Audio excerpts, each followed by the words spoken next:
I always knew I was going to do something very creative with my life. My mom, like I always say, my mom raised me on banana splits and crafts.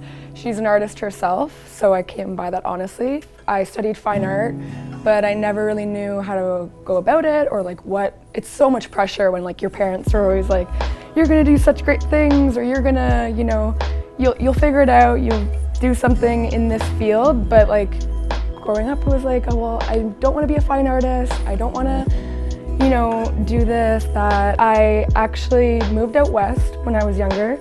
I was kind of a snow bum because I loved snowboarding. So I taught snowboarding out west. I did that whole thing. I came home and I was waiting like tables, doing odd jobs, and I applied for a government grant to start my own business.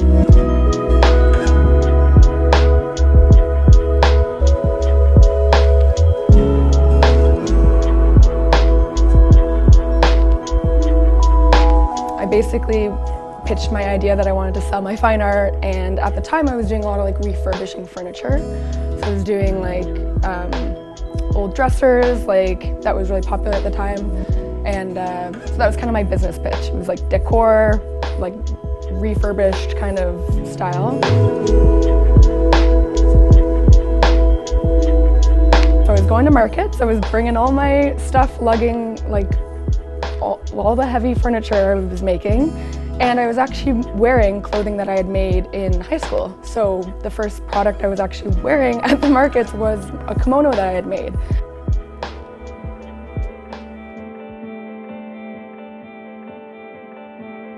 At this time, kimonos traditionally weren't like a fashion staple. They were more of like a traditional piece. So they weren't like in Forever 21, they weren't like a generalized fashion staple that most people know and are familiar with.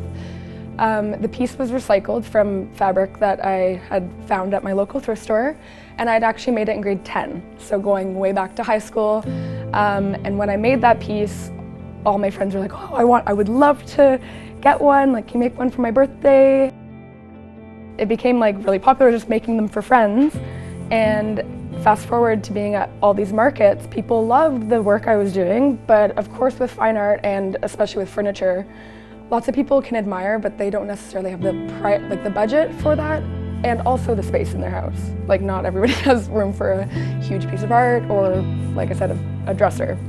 So everybody was asking me, oh, I love your furniture, but what are you wearing? I'm more interested in what I was wearing. So I decided to bring a couple pieces that I had made to the markets, and these like sold out like instantly. And I was blown away because at this point it was not lucrative. I wasn't making any money. I was out on my end with the money I had gotten from the government, and I decided to slowly incorporate the clothing into my kind of business plan. This way it was a more affordable price point for people, and also I felt like I could get my art across in other ways other than like a huge tangible piece, like something that people can ravel up, they can bring traveling with them, they can wear as a beach cover up, they can dress up, like anything like that. It opened my horizon to such a big clientele.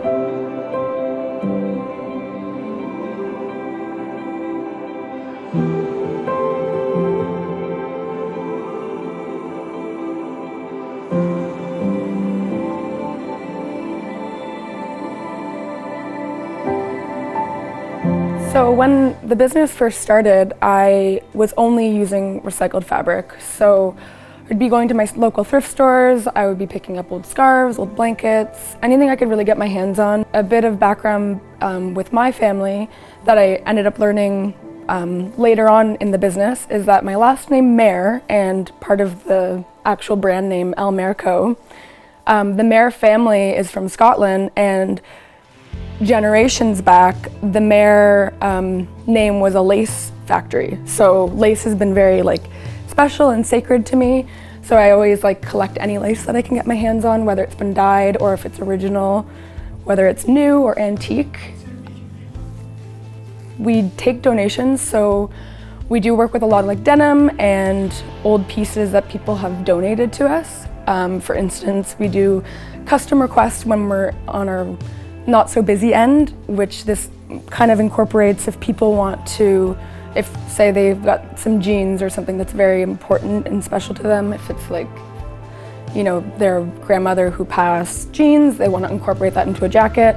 We take on custom requests like that to make each piece one of a kind and special and unique to each person. We go into these thrifts or these secondhand warehouses, we pull out fabric. If it's like silks, we obviously have to, you know, some of them can be soiled because they've been laying in piles, and we have to cut out the fabric that's been ruined, and then we wash the fabric and make sure we can use it. If it's a smaller piece, we use it for like patches or for pockets, and if it's a nice big piece, we can make a jacket or a kimono out of it. I don't think in this day and age it's possible to go ahead with a business plan if you're not online in some sort of a presence. Having the online store obviously enabled me to be able to run the business from home and not have to have like an actual physical location, which I think is a great opportunity for anybody who feels like they can't open a business or they can't start. I was working part-time, serving, I was running a business, and I was going to school. And this was crazy. And talk about the struggle. I remember making fake parking passes because I was so broke, driving to school, trying to run this business, trying to be professional, trying to get everything in order. And, you know, I dove in with 2 feet.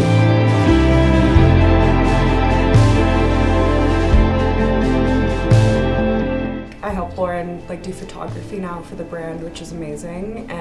But I actually shot Lauren's first ever photo shoot when we were like 15.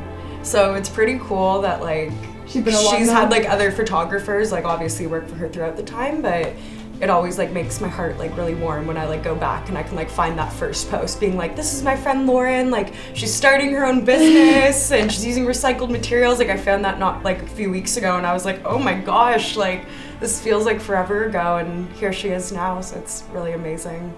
Lauren and I are both very firm believers in like supporting other women and identifying like it is a very nasty world out there, especially in the creative field, and I think there's so much competition and not enough community. So being able to work with people like Lauren, we're able to like not necessarily collaborate with other brands, but we can like use them in photo shoots or like we're all just like bouncing off one another, and it's such a beautiful place where it's like you can feel comfortable being vulnerable and like sharing a space with someone, and like coming to work with Lauren every day is like I get to work with my best friend every day, you know, and coming to like work around a woman that's like just done so well for herself. Like Lauren's like she's so inspiring. Like I come into work and like on days where I'm just like, oh, like I'm not really feeling it, like she just like lifts me right back up. If you are creative or you have a passion, or if you wanted to learn how to sew, or if there's anything that you really like feel like you want to do, it's so important to do that, even if it's on the side, and it can slowly grow into something you do part-time and then into something you do full-time, and it is a lucrative career for you, and it's not out of reach. It's not just a hobby. I think a lot of people, even in the maker world, struggle with that. You're gonna put your whole heart in it, and that's why it is important to put in the hours, put in the time, believe in yourself, and go for it. You gotta believe in yourself that you can do these things.